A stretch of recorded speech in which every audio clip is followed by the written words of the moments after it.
Hello and welcome. This is We Make Art, and I am your host, artist and mentor, Sarah Rockwood. Thank you so much for joining me here today for another discussion about art and making art and what it means to be artists.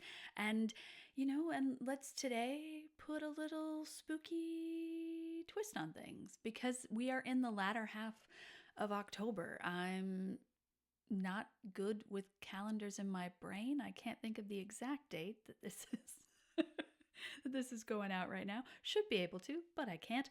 But yeah, we're close to Halloween, and I don't know about you, but I'm kind of in Halloween all year round. I really just. I don't know how to say this without sounding weird. Maybe it's not weird. Maybe I'm reading too much into this. My favorite genre of film is horror. My favorite genre of novel is horror, followed closely by thriller. But yeah, I spend most of my year in spooky season. I spend all of my year in spooky season, and I watch a couple hundred films a year. I track everything on Letterboxd. So if you are also a film hound, find me on Letterboxd and let's follow each other and see what each other is watching. So I log everything I watch over there. But yeah, October 1st hits, and like most horror, Halloween aficionados, I try to do 31 for 31. So 31 for 31, and don't worry, I am getting somewhere artistic and back to us in a second here. This won't just all be me talking about movies, although I would enjoy that. So 31 for 31 is what it says on the tin, watching 31 horror films in the 31 days of October. And I have never accomplished this, I don't think. I think the most movies I've ever watched in a month, somewhere around 22 or 25 films. So I've come close in just a regular month, in August, But I thought maybe I would give it a try for this October. And I was off to a good start. And then I realized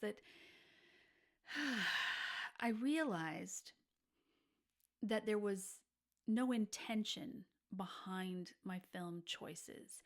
And I do like to have an intention around the media I consume. You would think watching as many horror films as I do that I'd be just kind of like churning through them. And maybe some people would see it that way. But I am very selective about what I watch. I am particularly obsessed with the Italian subgenre giallo, and specifically from the 1970s. And there's something about that aesthetic and the colors and the way, the heightened magical realism of that style of horror film. Blood in those films is not the real color of blood. It's a very florid, bright red. You might have heard the term Suspiria red. It's that Dario Argento red. And I really enjoy it. But this October, I was not feeling the vibes. I'm not feeling the vibes as much. And I have been watching the Ed Gein series on Netflix, the Monster Ed Gein series. And they've done a really incredible job. It's not for the faint of heart, that series. It is not something I would recommend to the casual viewer. If you are casual viewer of horror, if you are into horror, then you'll be okay with it. But I found parts of it hard to watch, and I've seen some crazy stuff. There are very few things I've ever had to cover my eyes about or fast forward through or whatever. And there were many moments in this Ed Gein series that I was like, I don't know if I could. I mean, this is so awful to admit. I can eat through everything, I can have my dinner and sit down and watch whatever.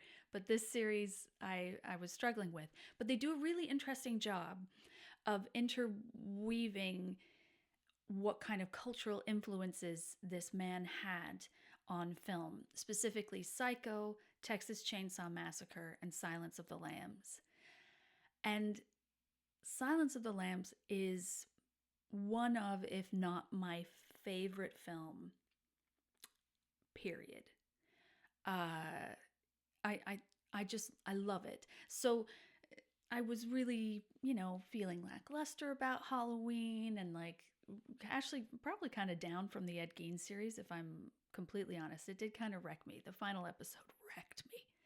Just, I'm sitting here bawling my eyes out over the ending of Ed Gein. But anyway, it sparked in me a desire to return to Silence of the Lambs, which I have seen countless times. I really couldn't tell you how many times I've seen it. I watch it at least once a year, maybe twice a year.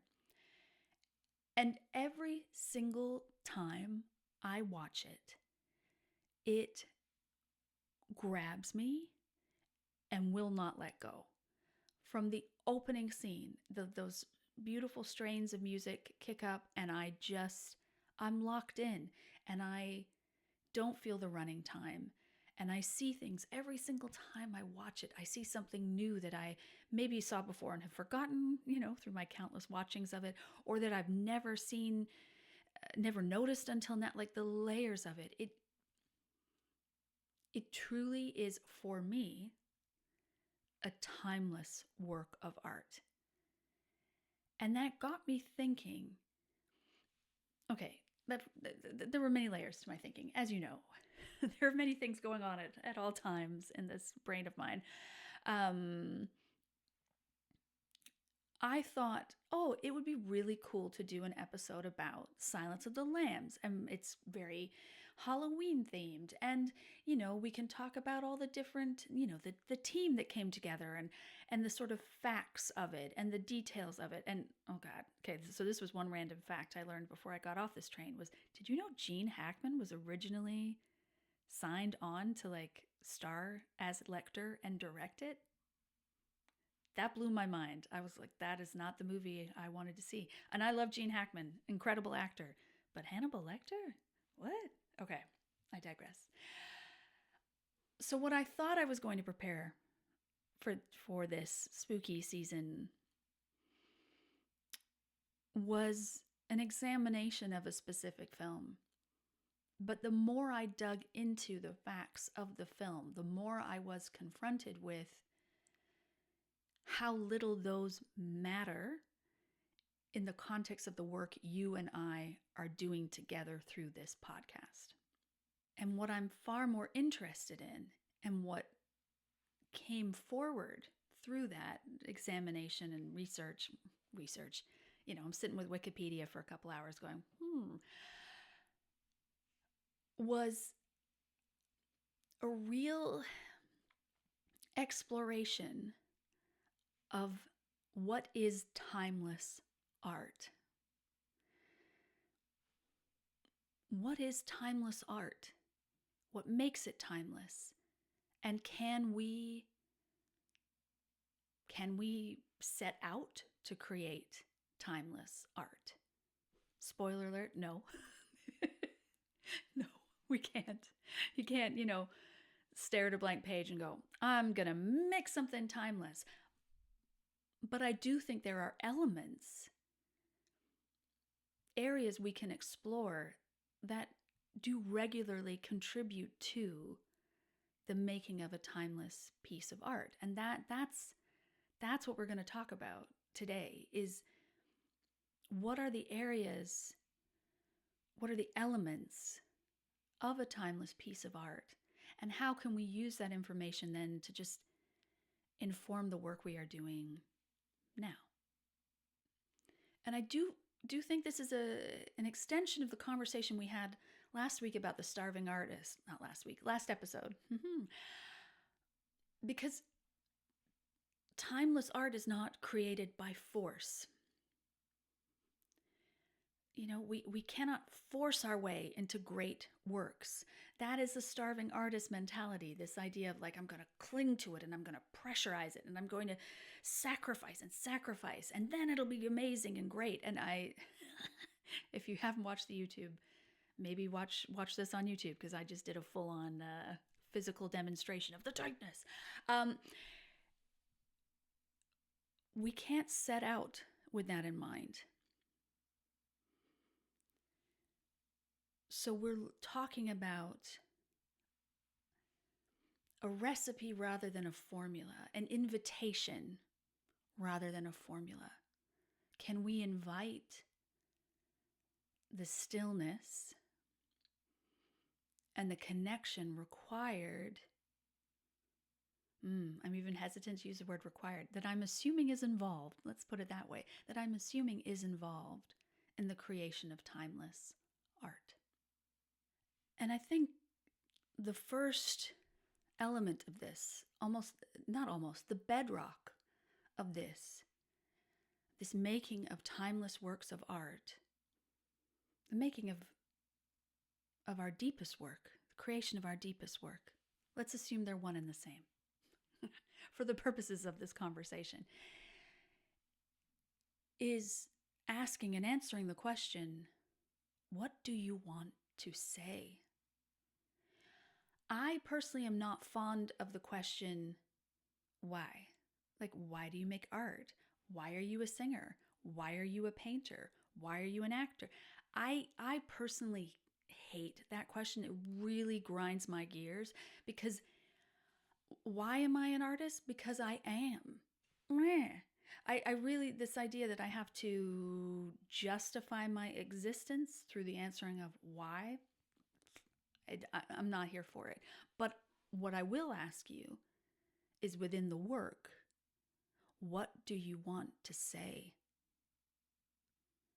What is it in the world at large, or internally? What is it within your experience of this timeline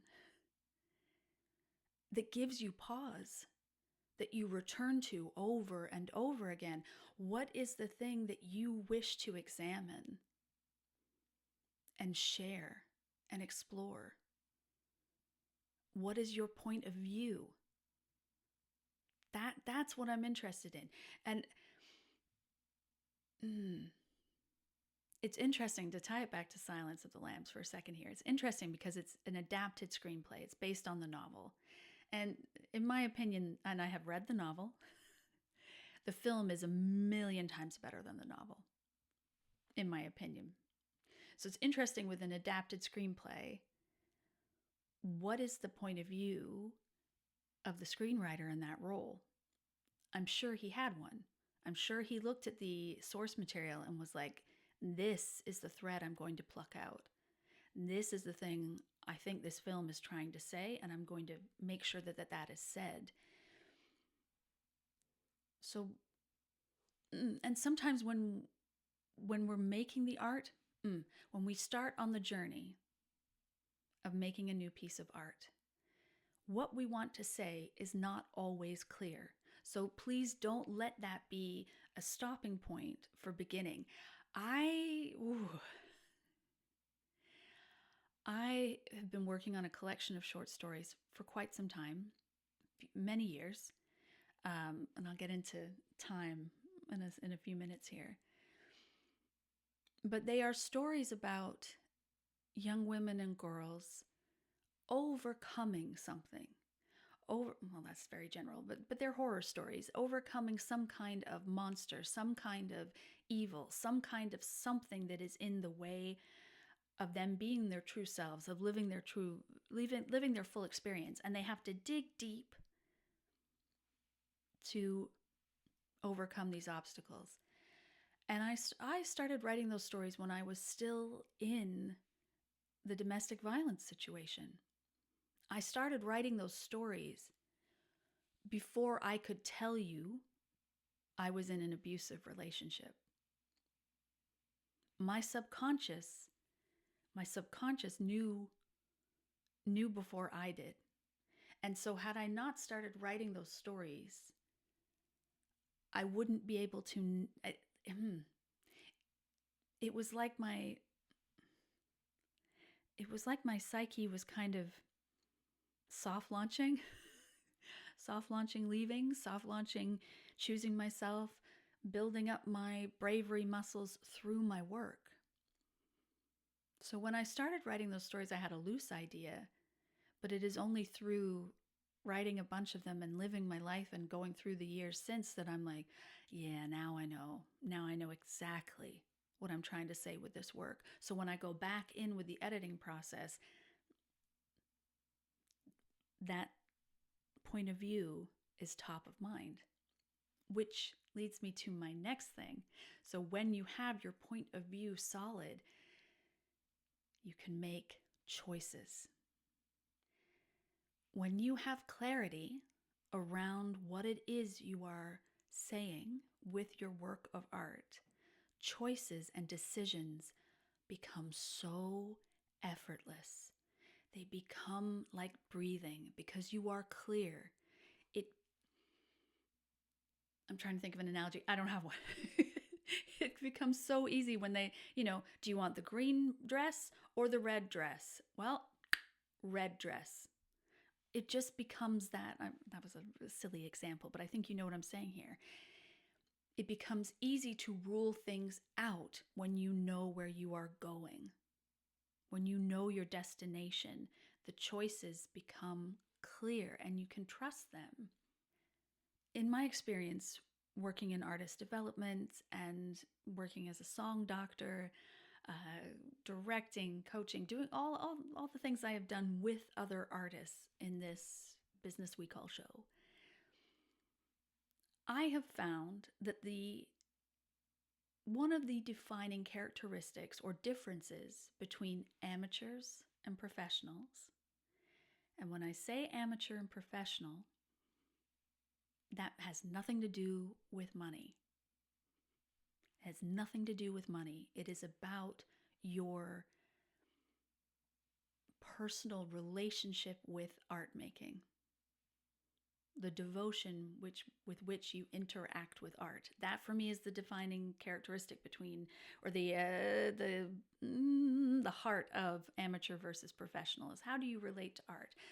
But one of the things I have noticed is that it is very difficult for amateurs to make a decision. It's very difficult. And once that decision is made, it's very easy for an amateur to then change their mind again. But when you're working with professionals and when you're treating your art professionally, you can cut through the noise and trust your instincts and go, go, go. Go, go, go, being whatever pace you set up, because time, I'm saying timing, but it's time, is another big factor in the making of deep work. Something I say often is, it takes the time it takes. We as artists, I want to say owe it to ourselves, but can give ourselves the gift of disentangling from time, from what society thinks our timeline should be, from the timeline we've given ourselves on certain work. And it can be within the work itself, this release of the constraint of time, but it can also be over the arch of our lives. I was just watching, what's the film called? Mute Witness, a 90s kind of thriller horror film. See, all I watch is thriller and horror. But I watched The Last Drive-In with Joe Bob Briggs. See, I told you, I am all in on the horror. Like, my Shudder subscription is annually. So he was talking about the film. We were watching the film Mute Witness, and then he comes in and gives facts and information. And he described how the writer-director of that film met Alec Guinness at something and managed to convince him to be in his film. But he didn't have a film written yet. So he wrote a few scenes that he thought he could use in the future in another project, and got Alec Guinness there and filmed these two short scenes. And then 8 years later, finished the screenplay, finished the film, inserted these scenes. I've heard Tilda Swinton talk about this. Like, she's worked on projects for decades before they came to fruition. Like, it isn't over until you go, "Nah," and walk away. You know? I did a podcast on this a while back, and I think the talk is on YouTube. Just keep going. But that's beyond the scope of this moment. Time is not our enemy. And this is something else I've seen in the sort of amateur versus professional mindset. Is the amateur wants to go super fast. You know, there's something that gets bandied about in the music business. I'm sure it happens everywhere, but this is where I've heard it the most. Good, fast, cheap. You get to pick two.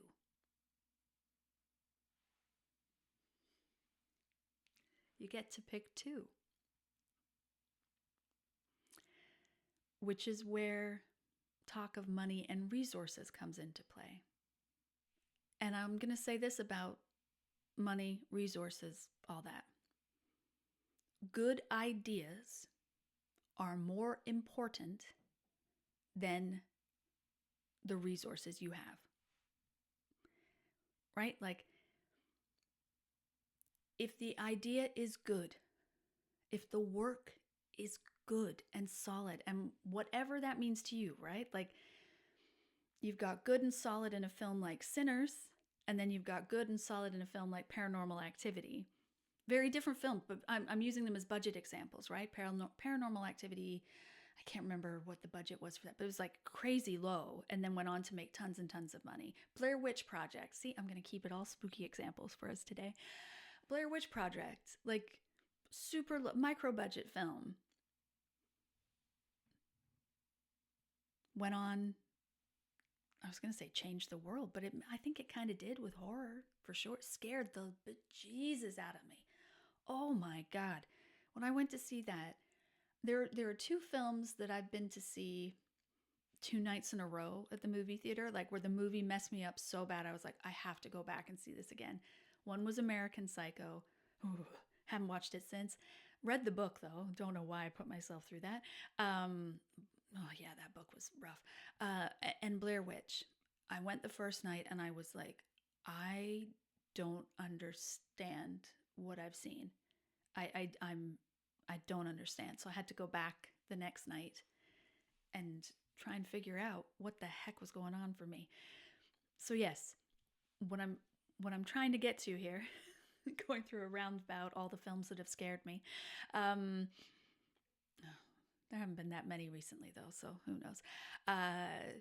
Is that ideas and energetic alignment will transcend the medium, will transcend your resources. You know, it's that thing, again, where I've met people who are like, okay, well, I'll make my movie when I've saved up enough to buy a new camera. And I'm like, okay, but you have a wicked phone in your pocket. Like, why don't you make it? Well, I just really have my heart set on this, like, da da da. I'm like, okay. As a coach, I would ask why is that the sticking point? What is behind that decision? And more often than not, we trace it back to the work itself and go, well, what are you trying to say? And the answer is, I don't know. Because when you're really solid, and again, as I said, you can figure this out as you're moving through the piece, but when you're solid on what you're trying to say, when you have that vision, the choices become clear and easy. And then time, oftentimes you'll find time is on your side, working with you. And all of this trumps the resources. Oh, I don't want to use that word, do I? How you miss when that word, when we could just say Trump to mean like the top of things. Ah, dear. Or like in a game of cards or something like that. But yes, when the concept and conviction and the energy align, you don't need to worry about having the fanciest camera or the perfect software to write your screenplay on. You can just do the work. And one of the benefits of going through this process, of going through these elements, of really knowing what it is that you are endeavoring to say with your work, is that it enables you to simplify. And then once you've simplified, simplify again and again and again. The number of times I have watched a movie and gone, if this was 20 minutes shorter, it'd be a masterpiece.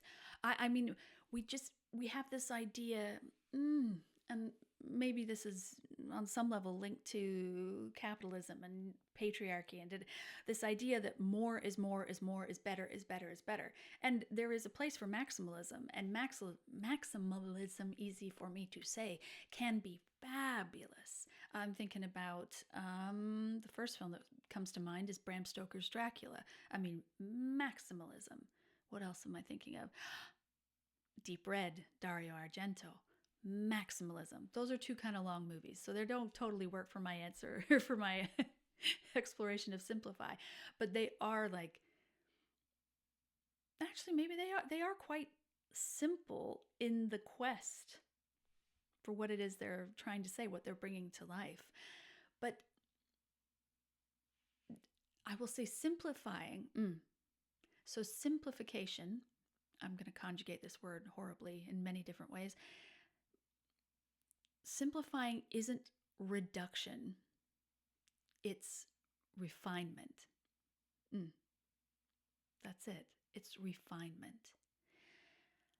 And if I go back to Silence of the Lambs here, having read the book, there is so much that gets cut out of the book. And in my opinion, as I said earlier, I think it's better for those things being removed. Are they interesting? I mean, novel versus film, they're very different mediums. So they have different experiential expectations within them. But there is something very simple and clear, not just about the script in Silence of the Lambs, but also in the cinematography. It launched a whole thing of that, boom. Oh, here's another video versus audio moment. So that center shot of the face, looking right into the camera, delivering things super cold, super free. It's just,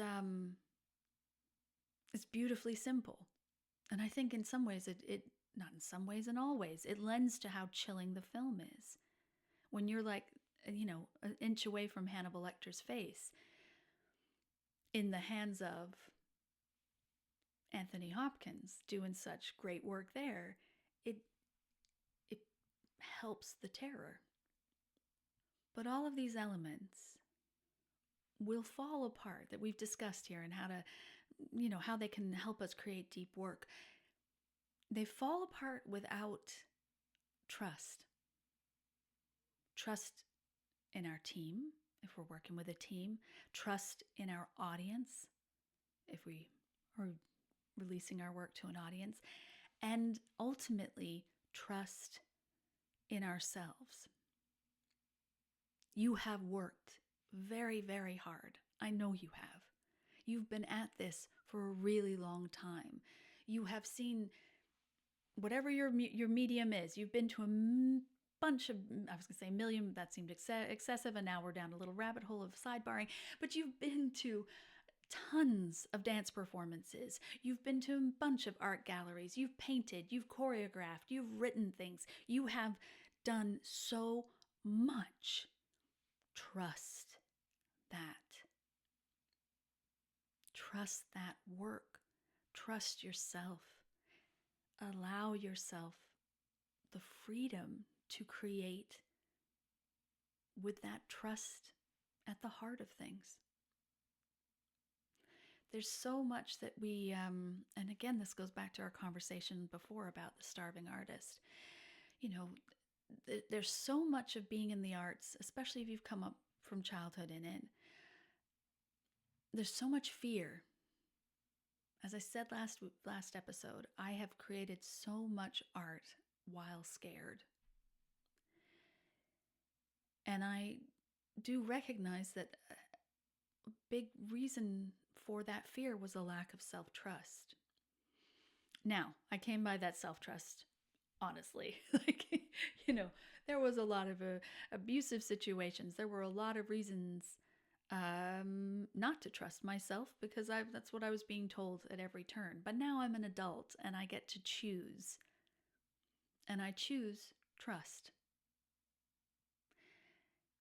And it's really interesting to see what kind of work comes out of trust.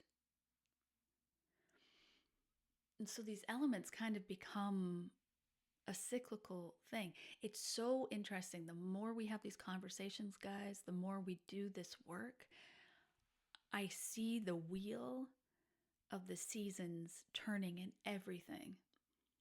In everything. This idea, like, we turn through trust, we move through what do we want to say, we go through all these different elements, and the cycle can just continue. And every time we go around the wheel, we learn something new about ourselves. We get something a little bit deeper with our work. We expand. It's really a fabulous, fabulous thing to be an artist.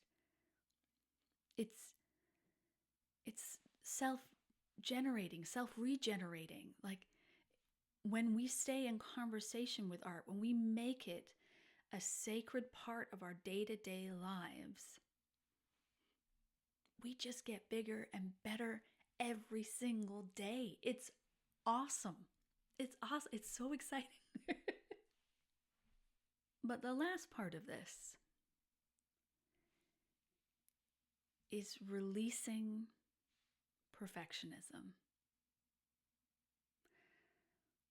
We do need a healthy balance of critical thinking, right? We don't want to just la-di-da-di-da-di-da through the whole creation process. We do need to pause, ask ourselves tough questions, discover, refine. But the idea of making something perfect is fallacy. It's never going to happen. And I would argue that perfect is boring. Perfect has no heart. Perfect doesn't touch an audience. Every book I've ever read has had a typo in it. I'm pretty sure, like, to the point where I've stopped, like, logging them. And by logging them, I just mean, like, noticing them. Like, it's every book I've ever read has had a typo in it. And even watching Silence of the Lambs, I spotted a little tiny mistake. I mean, maybe it was intentional, but I thought it was a little tiny mistake. There's a scene when Jodie Foster, her character, not Jodie Foster, God, isn't she brilliant? She's just brilliant. I had to just take a moment and say that. She's just phenomenal. Anyway, she gets to James Gumm's house. It's a hard name to say. And she's standing in the, like, dining room area, and there are many spools of thread.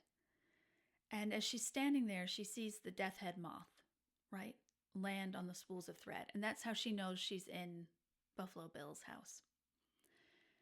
And I'm watching this scene. I'm like, oh my God, I'm so into this movie. And the moth lands, and I notice, and it's very, like, it's hard to see, but there is a tiny thread that is attached to the moth, where clearly the insect wrangler is, like, just, pulling them around just by their little thread. And you can just see it. And it happens really fast. But it's there. And is it a mistake? Is it a flaw? I don't think so. I mean, it's a moment of the filmmaking process, the mechanics of filmmaking being visible on screen. But I'm watching a movie. Like, I'm not like, even if this was a documentary, I'd still know it was being filmed. So does it take me out of it? No. Does it connect me?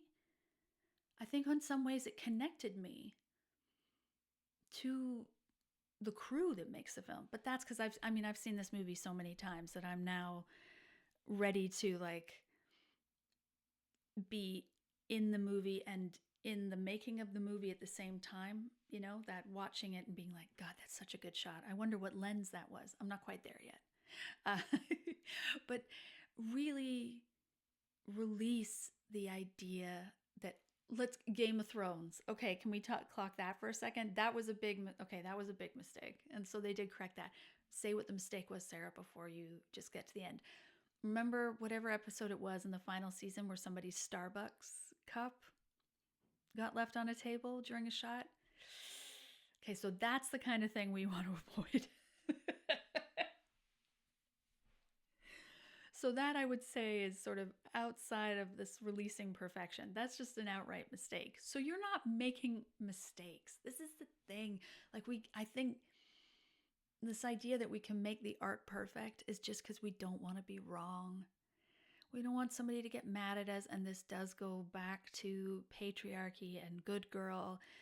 And I apologize, but my stats tell me that like 75% of my audience is female. So that's where, and identifies as female. So we're going to stay in that world. But like, we're just really taught from such an early age to just be good and be right and be useful and da-da-da-da-da. So this perfectionism thing that creeps into our art does stem from that. So be kind to yourself while you're releasing that. You can release it. I'm working on it. I don't know if I'll ever be 100% there, because as I say, I was, I'm AFAB. I was assigned female at birth and raised under patriarchy. There's a lot of deconditioning that I'm working through. So let's be compassionate to ourselves while we're releasing this drive for perfection. Because when we stay in conversation with art, when we stay in devotion with our art making, when we allow the seasons of our life to flow with the art making, and we get into everything that we've talked about today, when you put your work through these lenses, it will find who is meant to experience it. If you choose to release your work, if releasing your work is part of your process, for me it is. My work isn't complete until it has left me and become the property of others, become not the property, but become the emotional experience of other people. That's when the chapter is closed on that work and the season begins again, which makes, being in process for long periods of time, I have to really work on that time component and my relationship to it. It's because again, it's that like, guys, I'm doing the work too. We're all doing it together. We're getting, we are in this together, this journey of creating work that matters to us and matters to other people, because great art does help other people. It really does. So we give ourselves permission to let the work go out into the world and see where it goes. See how it changes. See how the experience of, if you so choose to participate with an audience or interact with an audience, see how their experience of your work, how it reflects back to you. That's a conversation for another time. I'm not gonna get into how audience feedback affects us as artists and whether or not it should, because that's a whole other deep dive. So we won't touch that today. So this is about connecting with our own artistic rhythm and allowing ourselves the freedom to really create what it is we want to create, and to sit with that and to ask ourselves that as we move through that the process of creation, like, is this it? Is there something beneath this? Could it be more simple? Have I made my point as clearly as I can, or as I wish to in this work? And trusting ourselves, trust yourself. If oh, I know it's easier said than done, but you have every reason to. Let me say that more clearly without a stop in it. You have every reason in the world to trust yourself. You're amazing. You make wonderful things. And I know you have survived some difficult stuff and lived to tell the tale. So tell it in your art and share it and watch it help other people. Yeah.